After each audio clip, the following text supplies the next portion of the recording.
नमस्कार. आज आपण बोलतोय प्रोजेक्ट कुशाबद्दल. भारताचा एक प्रचंड महत्वाकांक्षी एअर डिफेन्स प्रोजेक्ट, जो आपल्या संरक्षण क्षमतेत एक मोठी झेप ठरू शकतो. पण प्रश्न हा आहे की आपल्याला याची नेमकी गरजच का पडली? चला तर मग समजून घेऊया. आपण सुरुवातच एका अशा प्रश्नानं करूया जो कदाचित ऐकायला थोडा विचित्र वाटेल.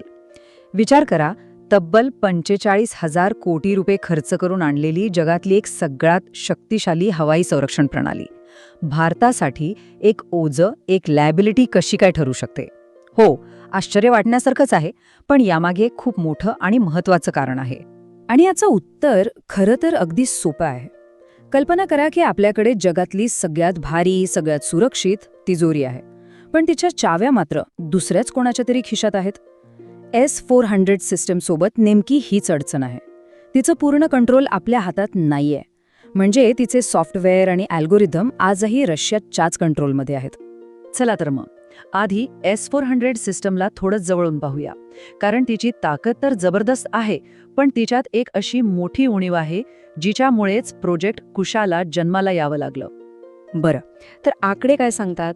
भारताने रशियाकडून S-400च्या 5 स्क्वॉड्रन्स खरेदी केल्या.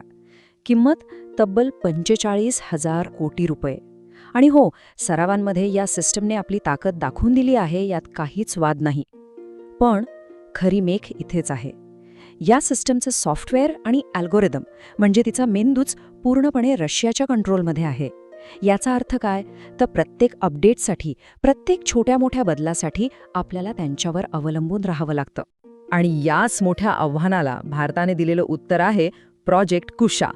DRDO कडून विकसित होणारी ही आपली संपूर्ण स्वदेशी प्रणाली आहे. S-400 मधल्या नेमक्या त्याच उणीवा दूर करून भारताला खरं सार्वभौम संरक्षण देण्यासाठी ही तयार होतीये. ही आहे आत्मनिर्भर भारताची खरी ताकद.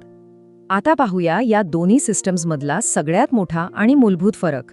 हा फरक फक्त टेक्नॉलॉजीचा नाहीये, तर शत्रूच्या हल्ल्याला तोंड देण्याच्या मूळ विचारसरणीतला आहे. म्हणजे एका बाजूला आहे फक्त एक चान्स, तर दुसऱ्या बाजूला आहेत एका मागोमाग एक अनेक चान्सेस. इथेच खरा फरक स्पष्ट होतो. बघा, S-400 सिस्टम 400 किलोमीटरच्या रेंजमध्ये एकाच प्रकारचे इंटरसेप्टर मिसाईल वापरते. आता विचार करा, समजा ते मिसाईल लक्ष्याला लागलं नाही तर त्या रेंजमध्ये दुसरी संधीच नाही. पण या उलट आपला प्रोजेक्ट कुशा 1 किंवा 2 नाही, तर तब्बल 3 लेयर्समध्ये 3 स्तरांवर संरक्षण देतो. मग ही 3 लेयरची रचना काम कशी करते? सोपं आहे. समजा शत्रूचं मिसाईल 400 किलोमीटरवर दिसलं. आपला पहिला लांब पल्ल्याचा इंटरसेप्टर त्याला तिथेच रोखण्याचा प्रयत्न करेल. तो प्रयत्न फसला, नो प्रॉब्लेम, 250 किलोमीटरवर दुसरा लेयर तयारच आहे. आणि समजा तिथूनही ते मिसाईल निसटलं तरी 150 किलोमीटरवर तिसरा आणि अंतिम लेयर त्याचा 100% खात्मा करेलच. म्हणजे एकाच धोक्यासाठी आपल्याला मिळताय 3 संधी. ओके, तर टेक्नॉलॉजी आणि स्ट्रॅटेजी तर झाली, पण पैशांचं काय? म्हणजे बाहेरून एखादी सिस्टम विकत घेणं आणि तीच सिस्टम आपल्या देशात बनवणं, यात खर्चाचा फरक नेमका किती असतो? चला ते पाहूया. S-400च्या फक्त 5 स्क्वॉड्रन्ससाठी भारताने मोजलेत तब्बल 45,000 कोटी रुपये. हो, आकडा खूप मोठा आहे. आणि आता याची तुलना करा आपल्या स्वदेशी प्रोजेक्ट कुशाशी. ह्या पूर्ण सिस्टमचा अंदाजे खर्च आहे फक्त 21,700 कोटी रुपये. म्हणजे हिशोब अगदी सरळ आहे. प्रोजेक्ट कुशा S-400च्या निम्म्याहूनही कमी खर्चात तयार होतोय. ही आपल्या देशासाठी किती मोठी आर्थिक बचत आहे याचा विचार करा. आणि ही बचत फक्त सिस्टम विकत घेण्यापुरती नाहीये. S-400च्या एका मिसाईलची किंमत आहे 100 कोटी रुपये. तर आपल्या प्रोजेक्ट कुशाचं एक मिसाईल तयार होईल फक्त 40 ते 50 कोटींमध्ये. म्हणजे प्रत्येक वापरामागे निम्म्याहून जास्त बचत. विचार करा, लाँग टर्ममध्ये किती मोठा फरक पडेल. पण पैसा महत्वाचा आहेच, पण त्याहूनही एक गोष्ट जास्त महत्वाची आहे, आणि ती म्हणजे कंट्रोल, सार्वभौम नियंत्रण. आपल्या सुरक्षेच्या चाव्या आपल्याच हातात असणं का गरजेचं आहे ते आता पाहूया. एका अधिकाऱ्याचं हे एकच वाक्य स्वदेशी सिस्टीमचं महत्त्व अगदी अचूकपणे सांगतं. ते म्हणाले, भारतीय हवाई दलाला कोणालाही फोन करायची गरज नाही, कोणत्याही परवानगीची आवश्यकता नाही. हे जे स्वातंत्र्य आहे ना, हे खरंच अमूल्य आहे.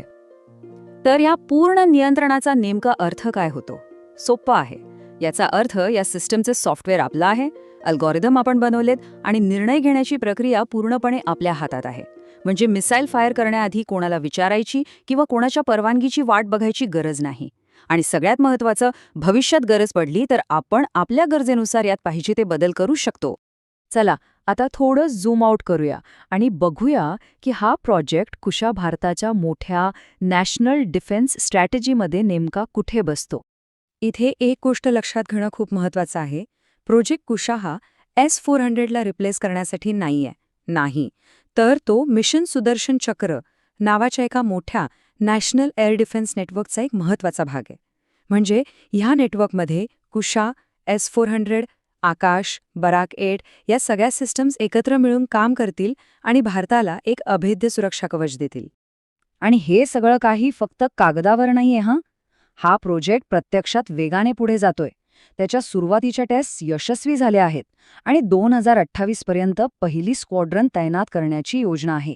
म्हणजे हे प्रत्यक्षात घडतंय. आणि हेच तर आत्मनिर्भर भारत या आपल्या राष्ट्रीय मोहिमेचं सार आहे. काय आहे ही मोहीम? तर देशाच्या सुरक्षेसाठी लागणारी आधुनिक टेक्नॉलॉजी बाहेरून विकत घेण्याऐवजी ती आपल्याच देशात डिझाईन करणं, ती विकसित करणं आणि ती तयार करणं. प्रोजेक्ट कुशा या ध्येयाचं एक उत्तम उदाहरण आहे.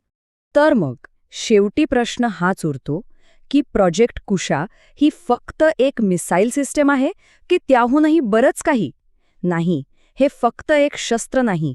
हे भारताच्या सार्वभौमत्वाचं प्रतीक आहे, आपल्या टेक्नॉलॉजीच्या ताकदीची ओळख आहे आणि आत्मनिर्भरतेच्या दिशेने टाकलेलं एक निर्णायक, एक खूप महत्त्वाचं पाऊल आहे.